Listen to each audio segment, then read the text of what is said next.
Volvemos a este edificio emblemático que alguna vez fue cárcel pública y hoy alberga al Museo Monseñor Juan Sinforiano Bogarín. Todos sus rincones y objetos están llenos de patriotismo y de gloria y encierran un gran simbolismo para la patria.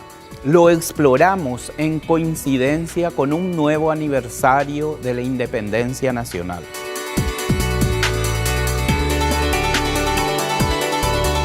Estamos en la sala de Historia Nacional del Museo Juan Sinforiano Bogarín. Como ya habíamos contado, que no solo objetos de arte sacro forman parte de esta colección y que también objetos importantes de la historia nacional le fueron donados, entregados a Monseñor Bogarín para su museo. Cabe destacar en esta sala cosas muy importantes, como ser el escritorio que era del prócer Pedro Juan Caballero y que fue donado al museo por la familia Saíd Negrete, que era descendiente de Caballero. También quiero destacar un escritorio que fue de Fulgencio Yegros, que fue donado también al museo por descendiente de ellos.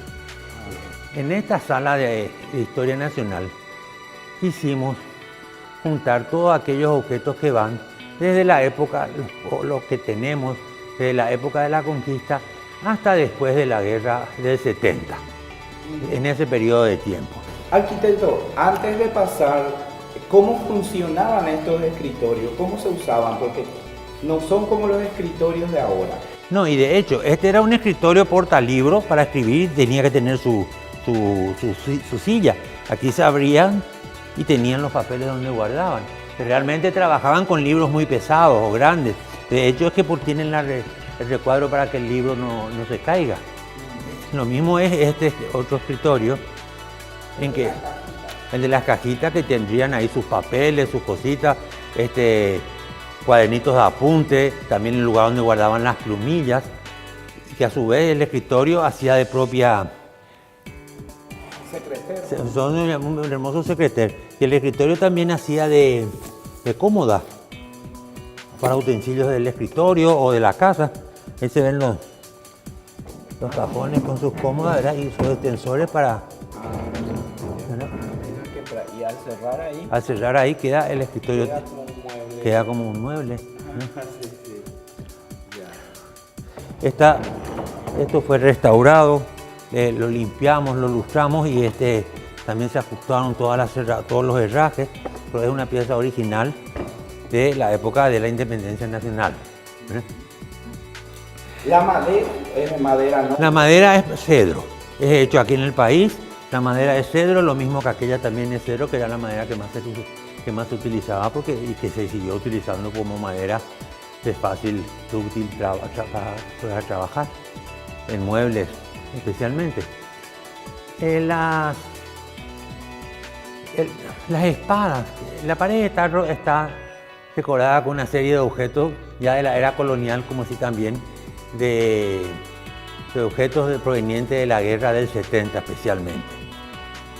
Tenemos identificadas algunas que otras espadas que donaron al museo, pero sus identificaciones no son tan seguras, porque de repente creo yo que con el tiempo se fueron cambiando las etiquetas y no puedo determinar. En la descripción no dice una espada de tantos metros de largo, tanto ancho, como para poder afirmar la procedencia o la propiedad de ellas, ¿verdad? Sí. Así también vemos restos de cañones con sus balas, un carrito con su cañón incorporado. Fíjense ustedes, por ejemplo, en el tamaño de estas balas. Estos proyectiles que seguramente llevaban pólvora acá. El de la boca del camión, que tenía que tener la boca para poder expulsarlo. Porque este cañoncito que está acá, la bala era pequeña. Pero fíjense en estas balas, por ejemplo. No, esta no es bala. Esta es un ancla. Es un fondeo para atar embarcaciones, que fue encontrado en el lecho del río. También tenemos fragmentos de una cruz fragmento de una cruz que se encontró frente a las ruinas de Humaitá. ¿Qué sería este? Fragmento de una cruz que se encontró, aquí le está faltando el otro pedazo, que se encontró frente a las ruinas de Humaitá. Posiblemente corona de algún lugar del templo. Se encontró después de mucho tiempo y fue donada a Monseñor Bogarín. Y esto de repente él traía en su burrito. Esto, bueno, seguramente tenía sus mulas y a lo mejor ellas tenían que cargar con esta hermosa mercadería porque realmente eran bastante pesadas, ¿verdad? Bastante pesadas. También como parte de la época aquella de la época de don Carlos Antonio López, una cosa muy simpática que tenemos en el museo es una lápida fúnebre hecha en La Rosada, que el fundidor se hizo posiblemente su propia lápida, en donde tiene impresas sus manos y parte de su cara. Como ustedes ven,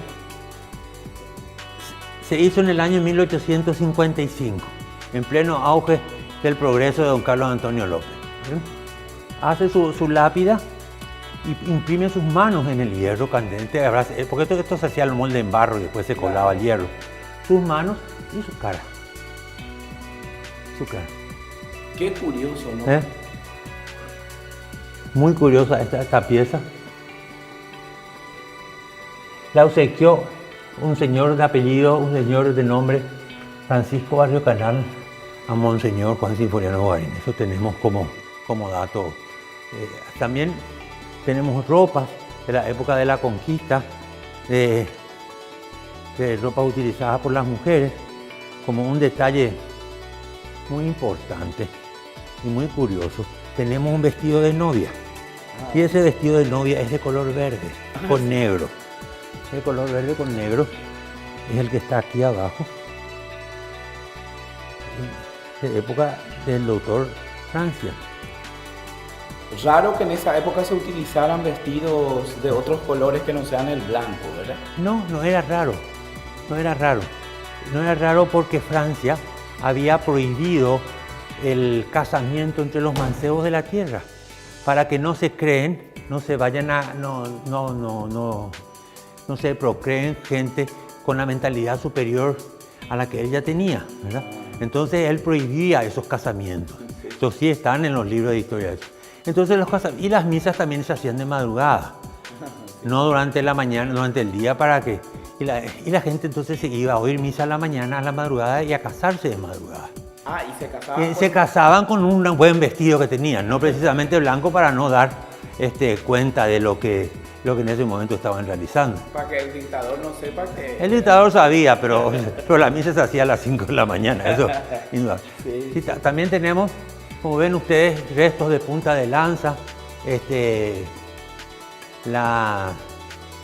los arcabuces, los fusiles, todos provenientes de la guerra del 70, las cornetas del ejército, los estribos de montura. Y tenemos también, que es muy interesante, que una carabina de la marca Spencer, tan nombrada, acá que creo que es una de las únicas piezas que hay, que es semejante a la que dicen que le tiró el tiro que se le fue a López. Sí. Esa la tenemos también guardada aquí en el museo. ¿La podemos ver? Sí, cómo no, no hay ningún inconveniente. Esta es la carabina Spencer, es única. Para que vean. ¿Y se cree que con no sé, se cree, no sé si esta es similar o se cree que esta es la que... Eso no puedo dar, lo que sí sé, ya se ha publicado bastante sobre esta carabina. Este señor que sabe mucho de historia, Mariotti, ha hablado ya varias veces sobre ella y que esto está en el Museo Bogarín.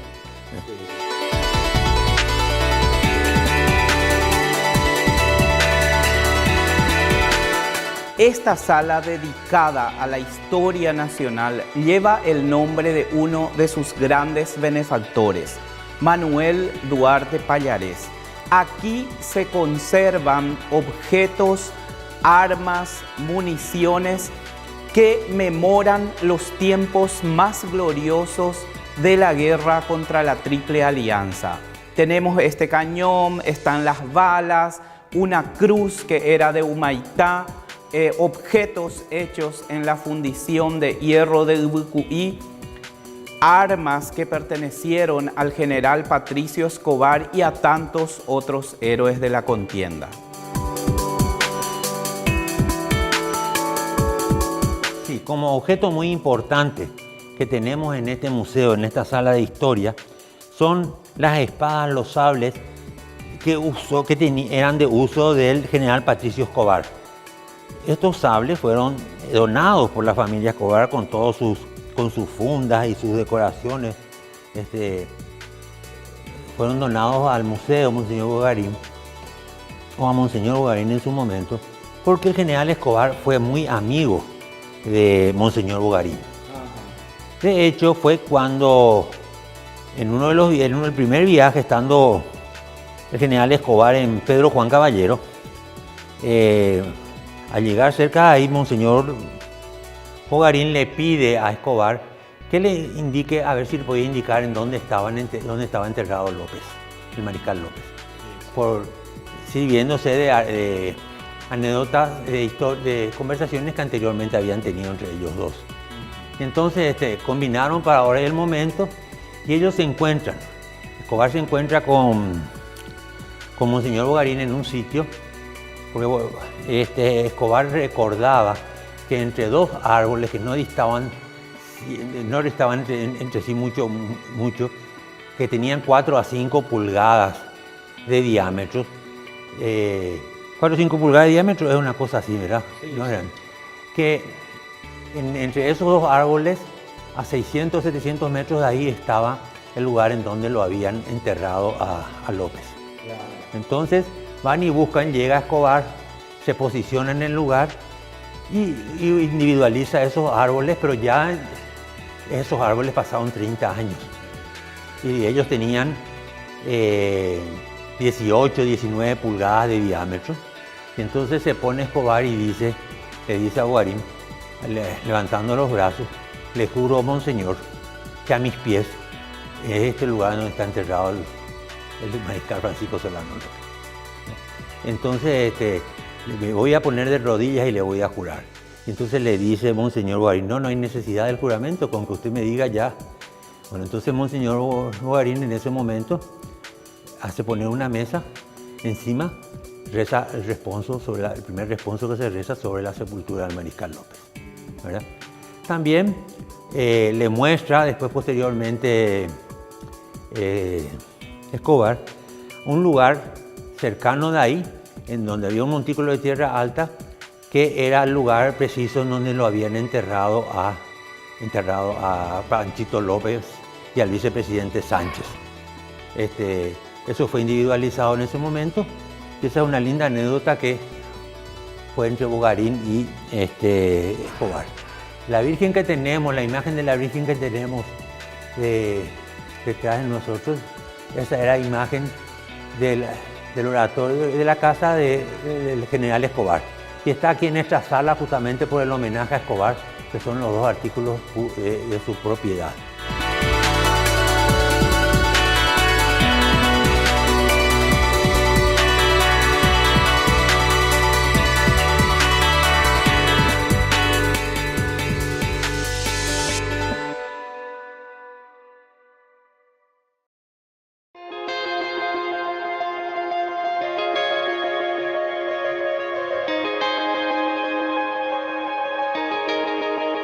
Por supuesto, la figura del doctor José Gaspar Rodríguez de Francia está omnipresente en este sitio, como le hubiera gustado a él en los inicios tanto de la dictadura temporal como la perpetua. De esa época se conservan curiosos objetos, por ejemplo, un vestido de novia de color negro, para que la boda pasara desapercibida al Supremo.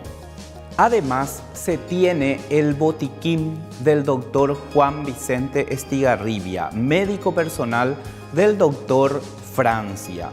Todavía huele a las esencias y químicos que utilizaba para preparar las medicinas.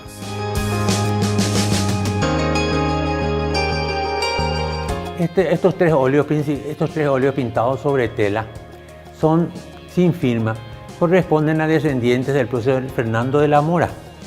Su hija, que es la Josefa Liberta de la Mora, casada con Aedo. Después el cuadro del señor Aedo, retrato de Miguel Aedo, y el último retrato es de Constancia Aedo de la Mora, que viene a ser la hija de Fernando de la Mora.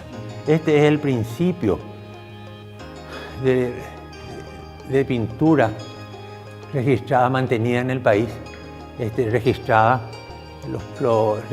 para la historia de la pintura paraguaya. También tenemos el óleo pintado por el italiano de apellido Rossetti, que lo hizo sobre una estampa, sobre una fotografía, que lo mandó a hacer don Carlos Antonio López para retratar a su hermano, el obispo Basilio López. Sí, que vamos a ver. Es igual. Antes de ver eso, esta casulla. Sí, esta casulla que está también resguardada en esta sala, es en seda, bordada con hilos de oro y plata. Es una casulla de ceremonia, de misa diaria, que fue utilizada en la época de la guerra del 70, cuando la inauguración de la gruta de Santo Tomás de Aquino en 1868, el 29 de enero de 1868. En esa época se inauguró la gruta de Santo Tomás. En esa época se inauguró la gruta de Santo Tomás. Se decía que Madame Lynch hizo eso para distraer. Yo leí a algún lado que Madame Lynch había organizado aquello como para llevar a la ciudadanía paraguaya, a su cena sobre todo, para inaugurar la gruta de Santo Tomás. Fíjense, cuando ya estamos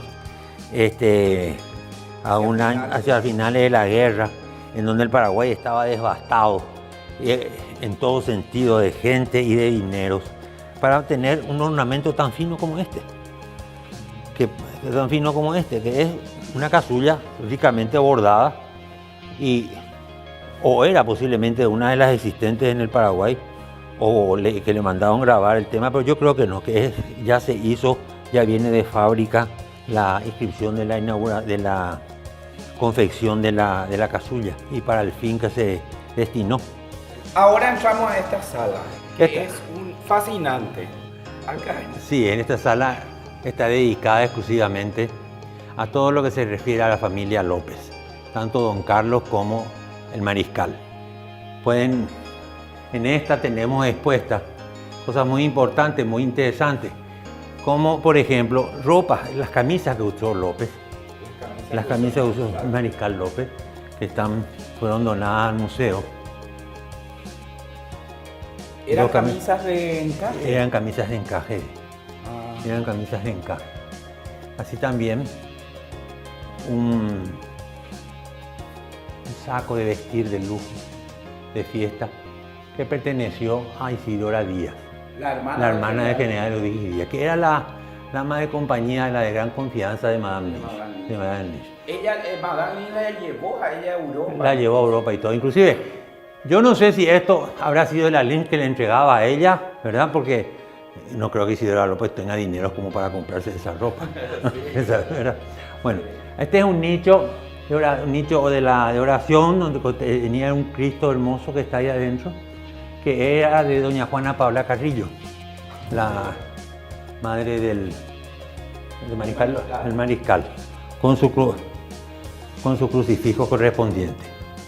Sí. Y ese es el retrato famoso. Y este es el retrato famoso del Monseñor Basilio López, que ya Josefina Pla dice que es el primer cuadro, óleo registrado, firmado dentro de la historia de la Pinacoteca Paraguaya. Sí. ¿Y qué hizo Rossetti? Que hizo Rossetti. ¿Y el obispo ya estaba muerto? El obispo ya había muerto y lo hizo le dio por una fotografía que le entregó don Carlos y le sacó muy bien el semblante de vivo. ¿Sí? Porque en algunas publicaciones decían que Rossetti miró y le vio en el cajón y que ahí pintó. No, yo no leí nunca eso, es muy posible. Yo al menos no leí, pero yo no soy dueño de la fuente de esa verdad. También tenemos, muy interesante, es una lápida hecha en Londres, esculpida en mármol, con la sigla de don Carlos Antonio López, que la mandó a hacer el mariscal para ponerla sobre la sepultura de López en la iglesia de Trinidad, que no se llegó a colocar nunca. Está hecha en Londres, es totalmente hecha. Se puso una más sencilla. Se puso una más sencilla, sí, se puso una de granito con el nombre de él y el nombre de doña Juana Paula Carrillo. Claro, sí, claro. al otro lado. Que se dice que doña Juana Paula Carrillo y sus dos hijas siguen enterradas ahí abajo. Siguen enterradas, dicen que sí, dicen que siguen enterradas ahí. Otra cosa muy importante, muy linda, curiosa, que tenemos es un trabajo maravilloso hecho en ñandutí, que es un individual para mesa, para comer. Una carpeta con las iniciales de a su excelencia don Francisco Solano López. Y en donde plasmaron los distintos modelos de tejido, de hechura de ñandutí. Cada vez tienen un dibujo distinto. Y eso tenían su nombre.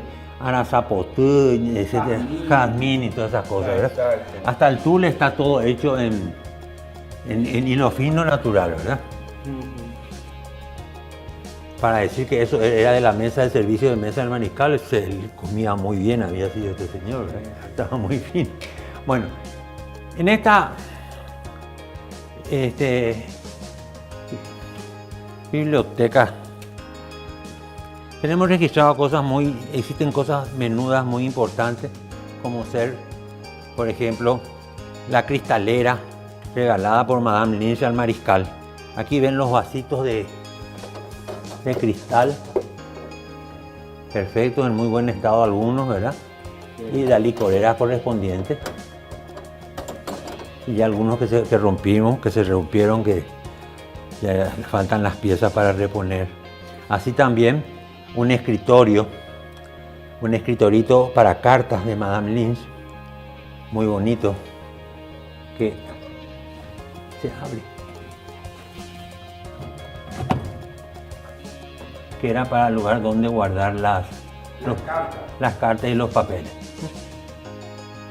Estaba la cigarrera también. También tenemos la cigarrera tenemos una cigarrera que era del mariscal, muy interesante, en donde se ponían los tres, seguramente que 2 o 3 cigarros largos, Poguazú, ¿no? Pertenecía a don Carlos, esto era de don Carlos Antonio López. ¿De Carlos Antonio López? No, miento, del mariscal López. Del mariscal López, sí. Tiene su plaqueta individual también. Otro tema muy importante, con referencia, siguiendo siempre lo de López, es el espadín, que era de Panchito López. El de Panchito López. El espadín de coronel de Panchito López. Pieza maravillosa que se guarda. Eso es oro. No. Bañado en oro. Bañado en oro. Bañado en oro, sí. Es bronce dorado. Ahora te da la pauta que es bronce dorado.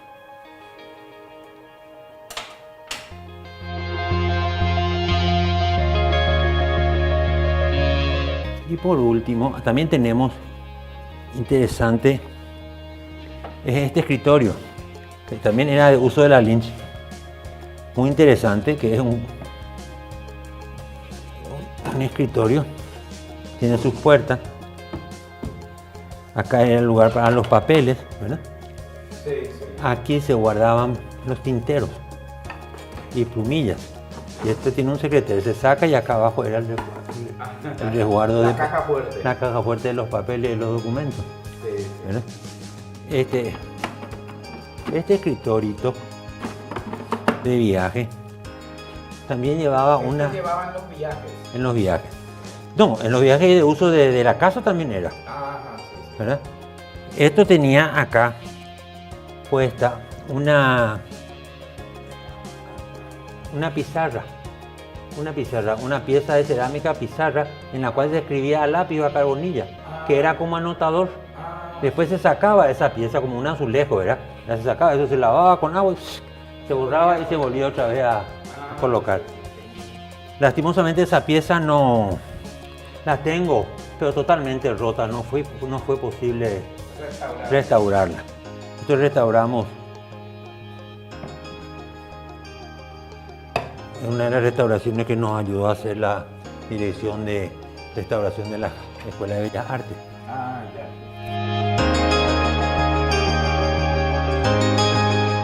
Como último, dentro de la sala de los López está un ropero que era de don Carlos Antonio López.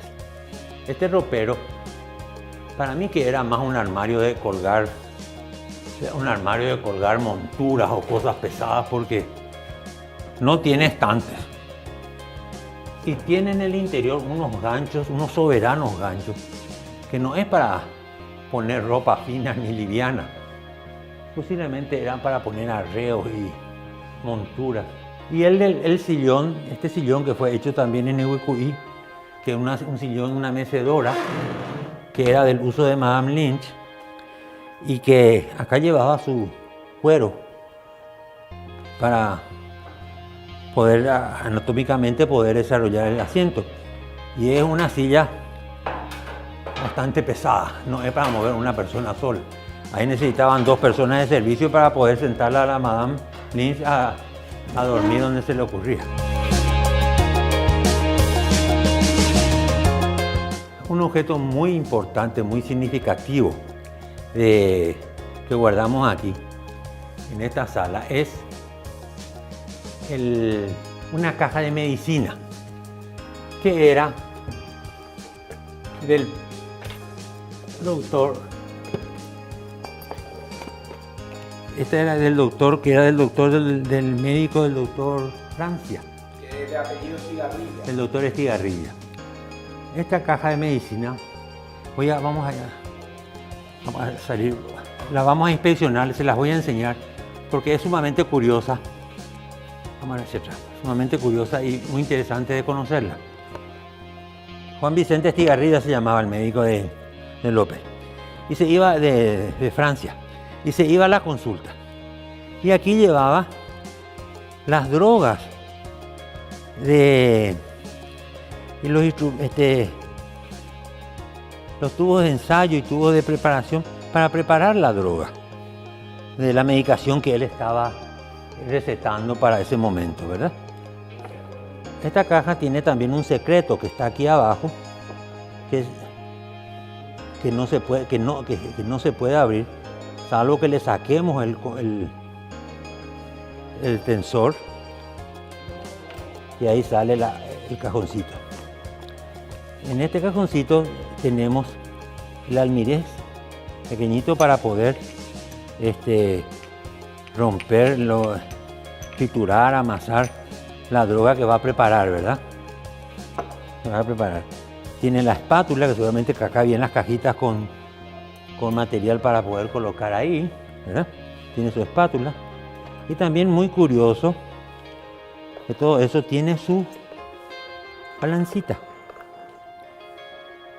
Su balancita. La balancita para pesar. Para pesar las drogas que hacían la medicina. Sí, sí. ¿Verdad? Y estas balancitas tienen sus pesas originales. Que son pequeñísimas. Ah, sí. Tienen sus pesas originales de acuerdo común a las dosis que se utilizaban, ¿verdad? De las drogas. Y con eso entonces se ponía una acá y ahí enseguida se cargaba del otro lado para la equiparación, ¿verdad? Es simpática esta caja porque además conserva el olor tantos años después. Conserva el olor de las medicinas, de las drogas que estaban acá. Que habían utilizado, sí, que se utilizaban, ¿verdad?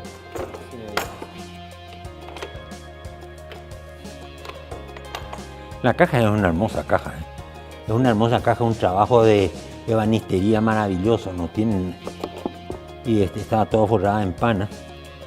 Vamos a cerrar nuestra caja, vamos a poner el seguro, de modo que ya no se abre y se cierra la caja, ¿no?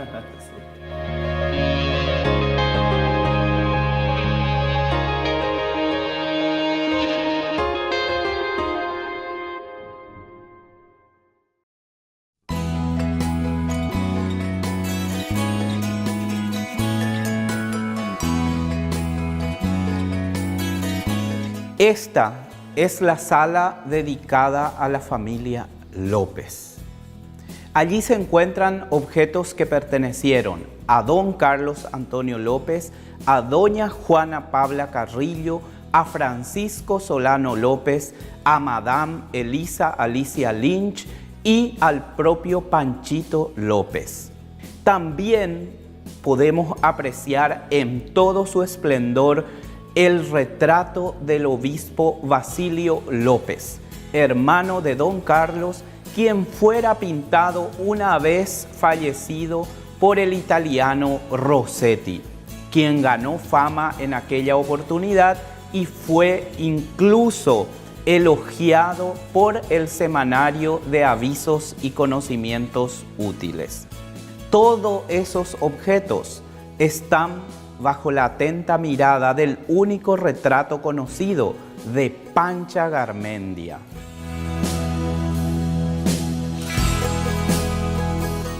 Tenemos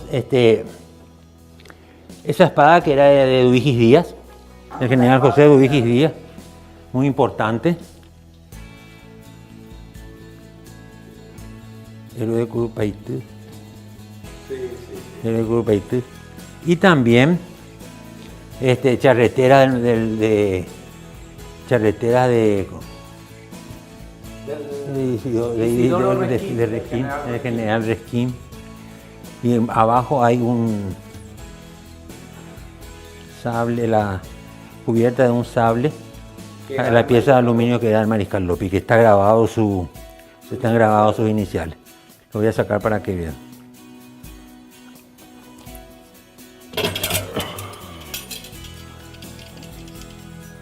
A ver si sale la foto. Este es un sable, la vaina de un sable. Y acá dice Francisco Solano López.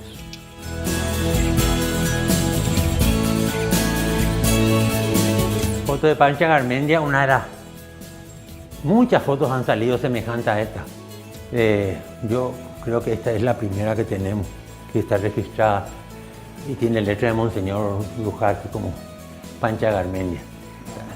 También este es un óleo pintado en el año 905 por una reproducción de un cuadro pintado por Aurelio García, el gran pintor paraguayo que muere, que López es el que lo pintó a López sobre su caballo. Uno de los cuadros originales está en el Cruz Centenario, el mariscal sobre su caballo Mandillú.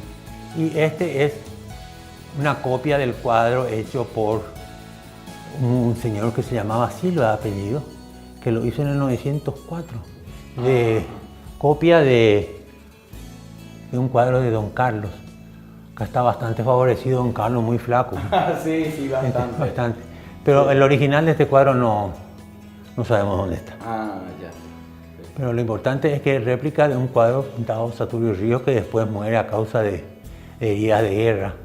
En realidad le cayó una granada, una esquila, le destruyó la mano, que era el don que él tenía para poder pintar.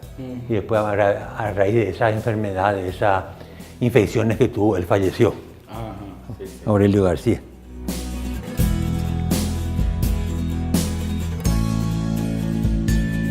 Este sillón que tenemos aquí ya es posterior a la guerra del 70. Este fue un sillón utilizado que utilizaban los presidentes de la República en la Catedral de Asunción. El último que lo utilizó fue Albino Jara para el centenario de la Independencia Nacional. A partir de ahí, según consta por archivos de Monseñor Menaporta, ya no fue utilizado más y vino después a parar al museo. Este está totalmente restaurado y dicen que lo usó Albino Jara en el 11, pero yo creo que fue en el 12, porque se habla mucho que él mandó por decreto trasladar la fecha del centenario de la Independencia al 12, a 1912, porque creo que el Estado estaba con poco dinero como para gastar en esos en 1911. Sí. Es una talla perfecta, un sillón muy cómodo, tiene el escudo del Paraguay. Un excelente trabajo de banistería.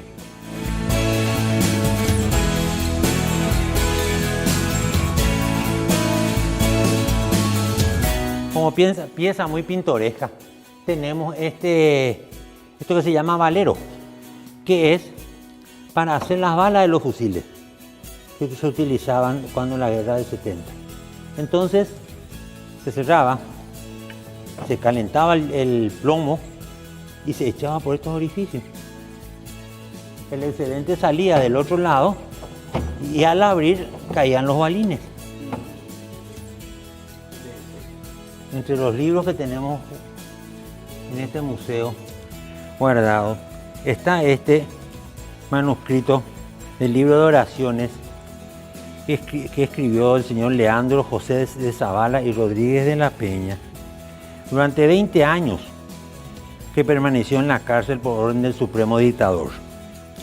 Liberado el manuscrito perteneció a sus descendientes y por fin la familia Avente, en nombre de la María Teresa Avente Brundo Rizones, fallecida, nos hizo entrega de este hermoso material para guardar acá en el museo. Ya por hecho también de que aquí fue donde este señor estuvo preso tanto tiempo. ¿Eh? Escrita con una letra maravillosa de caligrafía. También tenemos, como dato curioso, la banda presidencial que usó el Benigno Ferreira. Esto estuvo guardado aquí durante toda la época de Stroessner, ¿no? No, sí, siempre fue obsequiada por la señora Carmen Mora de Ferreira, por su viuda, en el año 1929, a Monseñor Bogarín. La usó Benigno Ferreira. Ya. Benigno Ferreira. También es muy importante el libro del Catecismo de San Alberto. Este catecismo es redactado, es todo un catecismo adaptado a la política nacional. Ajá. Ahora, ¿por qué es el Catecismo de San Alberto? Y el catecismo era de San Alberto y esto lo adaptaron. Ajá. Lo adaptaron a la política nacional de la época de López. Como que el presidente era la cabeza de la iglesia. Como el presidente era la cabeza de la iglesia. Es muy interesante. Hay que leerlo bien, porque hay una cantidad de cosas mezcladas entre lo que es teología, lo que es historia de la iglesia, después qué es por qué hay las leyes mixtas, por qué se manda la pena de muerte, por qué son justas y por qué está obligado el vasallo a aceptar y sufrir las penas, y por qué son justas y establecidas por la ley. Y cosas bastante extrañas, ¿verdad? Sí. Es uno de los pocos ejemplares que tenemos. ¿De qué año es ese ejemplar? Mira la letra. Y esto debe ser de la época de López. De Don Carlos. De Don Carlos, sí. Del mariscal más que nada, no. Mariscal, vamos a ver si podemos encontrarle el imprimatur. No está impreso el año. No está impreso el año.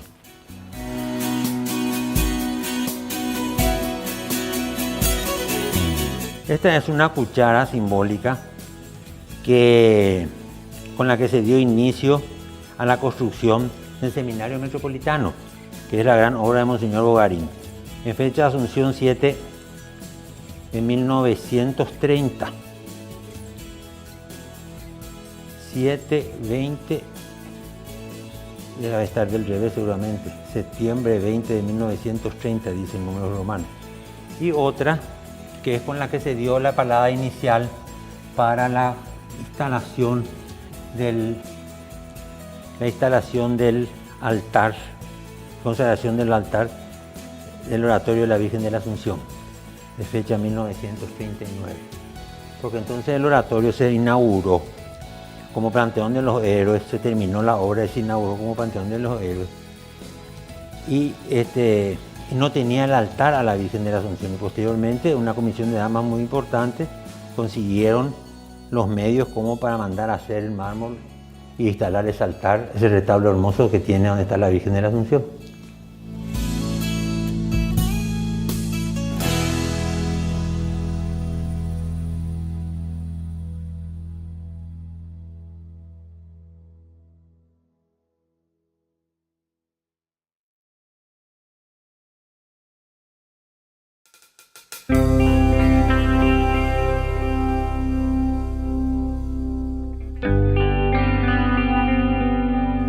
En una de las lúgubres celdas se quitó la vida el prócer Pedro Juan Caballero. Precisamente es la que está aquí trasponiendo esta puerta. De él también se conserva su pequeño escritorio. De otros, como Fulgencio Yegros, se conserva un ovillo, un trenzado de hilo hecho con sus cabellos por su esposa Facunda Sperati. De Fernando de la Mora se conserva un bellísimo escritorio y retratos que pertenecieron a su familia.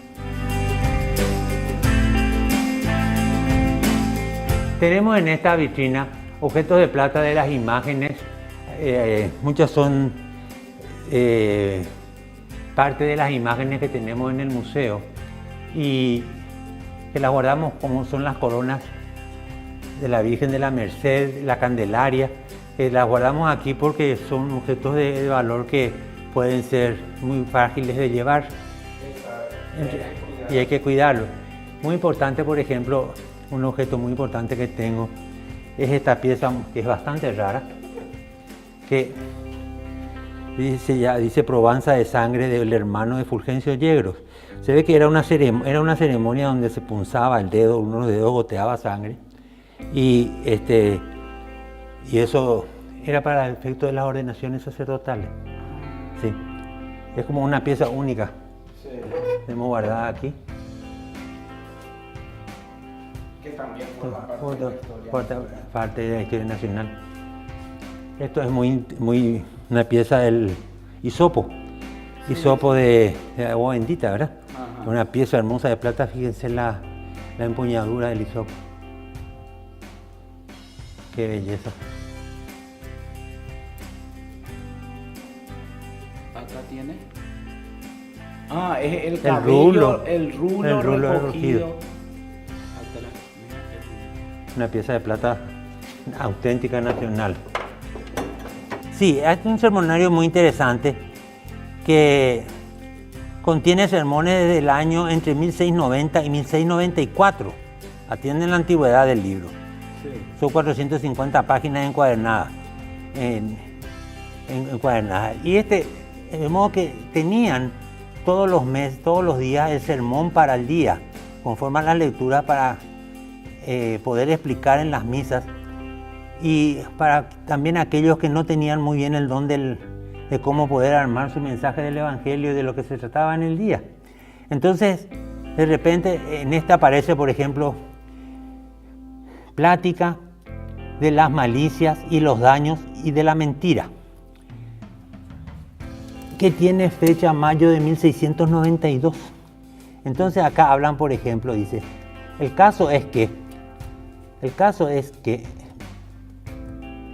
tiene el diablo una hija muy querida suya, su primogénita, y trata de casarla, anda buscándole marido. ¿Habrá alguno que quiera casarse con ella?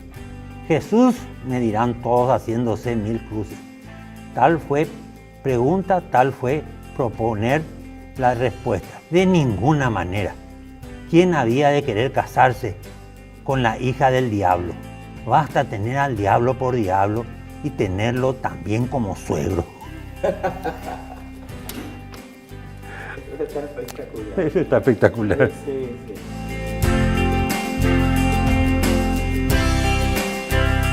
Tenemos el ovillo, un hilado del cabello del general Fulgencio Yegro.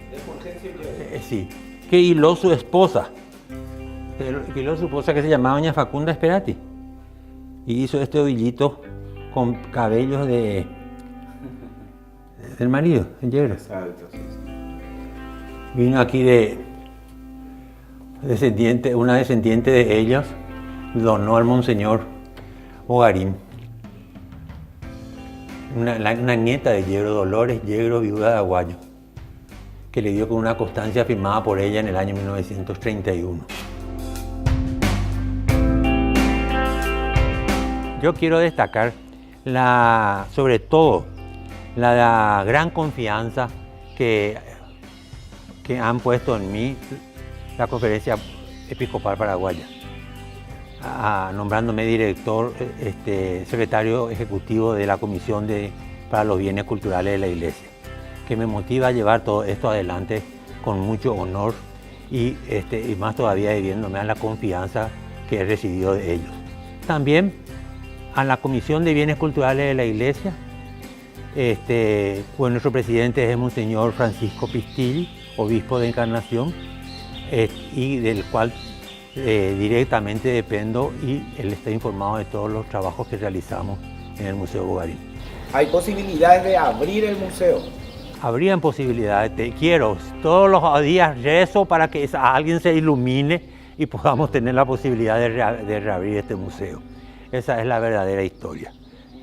Aquí también hay una sala de la Guerra del Chaco, arquitecto. Sí, tenemos también una sala dedicada a la Guerra del Chaco, con objetos que vinieron de la guerra, que le traían a Monseñor Bogarín de recuerdo, así también promesas que hicieron los soldados de traer a Asunción restos del Chaco. Sí tenemos, por ejemplo, cuando las tropas ya cruzaron el Parapití, tenemos un sagrario una tapa del sagrario de una de las capillitas allá de Boliviana. Tenemos una imagen, un soldado se vino con una imagen de la medalla milagrosa de 1,20 metros de alto al hombro, acá, sin la cara, como regalo, como recuerdo de esa jornada, ya después del Parapití. También le fue donada al Monseñor Bogarín una campana también en bronce, rota. Fíjense el peso que tenía la campana para traer la Asunción. Y así con esos objetos pequeños, talabartes, insignias, pedazos de cajitas con tierra del Lóbrego, bolsitas que sacaban de los soldados bolivianos con coca, de todas esas cosas como esas simpáticas que le traían como souvenir. Como souvenir, y entonces al llegar acá, vivos le traían a Monseñor Bogarín. Cuando hicimos la readecuación de todo este museo desde el año 92 al 99, que nos llevó pacientemente todos esos años, decidimos hacer un patio reunitivo en la mitad, utilizando la mitad del jardín. La otra mitad la tenemos detrás de ese croto tan lindo que tenemos de fondo, de modo que podamos tener un lugar en donde poder hacer espectáculos a la noche o hacer un centro reunitivo durante el día. Y de ahí fue que utilizamos estos ladrillos de dimensiones bien grandes que teníamos guardado, que Monseñor Blujaqui tenía guardado, apilonados aquí en el museo. Los colocamos de tal forma de que con un material, una mezcla reversible, de modo que ellos puedan ser retirados sin fracturarse posteriormente cuando alguien entienda oportuno. Rodeando este cuadro que está de los ladrillos grandes, tenemos estos otros ladrillos que los conseguí de la demolición de una de las casas coloniales de Asunción, que estaba, no sé si colonial, pero de inicio del siglo XX, que estaba en la calle 25 de Mayo, esquina Pasaje Molas, y se encuadró para hacerlos de distinto tamaño, y el último ya fueron ladrillos nuevos para completar los existentes. De modo de que tienen su su explicación, tienen su valor. Y así como teníamos esto, hoy tenemos esos ladrillos que son de la Catedral de Asunción, que los reservamos para cualquier otra eventualidad. Y este patio también tiene un farol de la época de Carlos Antonio López. Sí, tiene un pedestal que era de un farol a carburo que se prendía en Asunción, que fue hecho en La Rosada, en Ihuicuí. Tiene inclusive abajo un símbolo, está estampado un símbolo, una figura muy interesante. Ese está.